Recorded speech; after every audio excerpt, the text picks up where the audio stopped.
쿠팡이츠의 사후 페이백 방식은 한 달 뒤 알게 되어 손익등을 파악하기에 불편하다. 아무튼 배달의 민족이나 쿠팡이츠는 단 하나만 바꾸면 모두 해결됩니다. 2월 19일부터 배달의 민족 외식업 광장 셀프 서비스 맨 아래 메뉴 사업자 정보에 들어가면 배민원 플러스 매출 규모에 따른 구간 분류를 확인할 수 있습니다. 상생요금제 구간 분류에 말들이 많습니다. 불만들이죠. 우리 가게가 왜 상위 35% 1구간이냐, 유령업체도 포함한 것 아닌가 하는 얘기도 있습니다. 매출 규모에 따라 구간을 구분했다 하는데 그 매출 구분이 부당하게 측정되었다는 지적이 많습니다. 어찌된 걸까요? 배달의 민족 측에서는 해당 구간 선정은 배민원 라이브를 하루 이상 켜놓은 업주들을 대상으로 선정한 것이라는 설명입니다. 맞습니까? 공정합니까? 하루 이상 배달 장사를 한 매장을 대상으로 했다는 말인데 이게 맞는 건가요?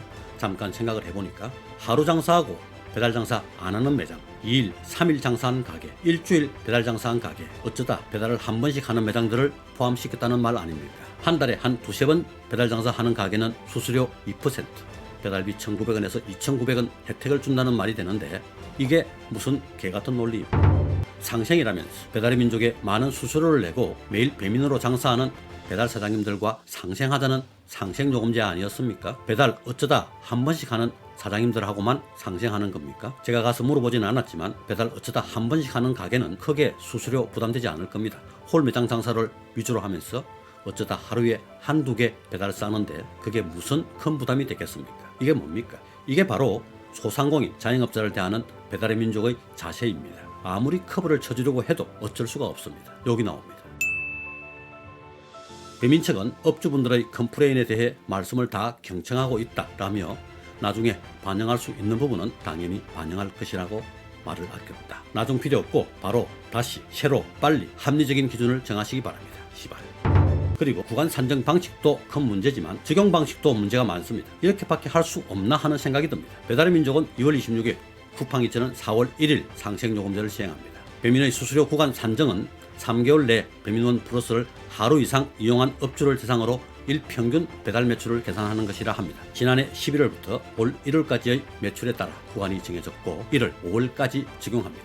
다음 구간 분류는 2월부터 4월까지의 매출을 기준으로 5월 중 정해지고 1월, 6월부터 8월까지 적용하는 방식입니다. 4월 1일부터 배민과 동일한 상생요금제를 시행하는 쿠팡이츠는 어떻습니까? 쿠팡이츠는 월 매출 환급 방식으로 운영합니다. 우선은 월 기본 종교 이용료 7.8%를 적용하고 매월 1일부터 말일까지 실제 월 매출액을 기준으로 상생요금제 구간을 산정, 차액을 다음 달에 환급하는 방식입니다. 쿠팡이츠 입점업체의 경우 4월 1일 시행 후 한 달 뒤인 5월 환급이 이루어질 때 어떤 구간에 속하는지 알 수 있다는 이야기입니다. 신규 입점업체가 어떤 구간으로 들어가는지도 배달의 민족과 쿠팡이츠는 적용 방식이 다릅니다. 배민은 기본 구간인 7.8%를 적용하고 다음 구간 산정 기간에 반영합니다. 신규 입점업체의 매출을 모르니까 일단 1구간 7.8%를 적용하고 매출액이 나오고 난 뒤 다음 구간 산정할 때 그 구간에 맞는 요금제를 적용한다는 말입니다. 신규 업체에 적용하는 기본 구간이 무려 부가세 별도 7.8% 최고 구간입니다. 오픈 초기 좀 싸게 해줘도 시원찮을 마당에 최고 수수료, 참 아이러니합니다. 아닙니까? 강하게 성장하라고 최고 구간 두들겨 맞아보고 빨리 적응하라는 배달의 민족의 세심한 배려.